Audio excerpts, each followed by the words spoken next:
This man accidentally discovered his wife's secret. Her fingers were tightly interlocked, a gesture that indicated their marriage was a lie. One morning, when his wife went to work, he tried to test her, but she just smiled at him. A few days ago, the man had seen his father, who had disappeared years ago, on the street. Suddenly, two people appeared and took his father away. The man tried to save his father, but passers-by began to block his way. He could only watch helplessly as his father was taken away. When he got home, he told his mother what had happened, but she thought he had mistaken the person. Then, even more strange things started happening. The car's radio accurately broadcast his route. The radio explained it as a frequency interference, but the man felt something was off. He suspected someone was watching him. Then, he suddenly ran to a building he had never visited before. He opened the elevator door but found it led to a lounge. The security guard forcibly kicked him out. This only made him more convinced that there was something wrong with the world. After discovering his wife's secret in their wedding photo, the man followed her to a hospital. But once he entered, a nurse blocked his way. He pretended to leave, then secretly turned around and followed the nurse. Suddenly, a group of patients rushed toward him.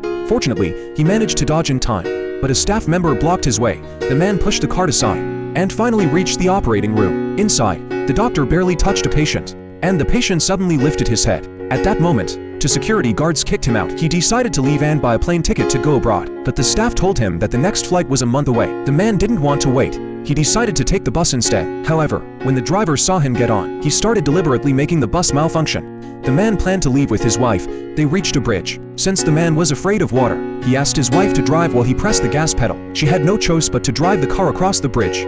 At that moment, the radio announced a forest fire alert, but the man didn't believe it and continued driving. Suddenly, a group of police officers appeared, demanding they immediately turn around. The man almost believed them, but the police accidentally called out his name. The man immediately realized everything was a lie. He got out of the car and ran toward the forest. When he managed to escape,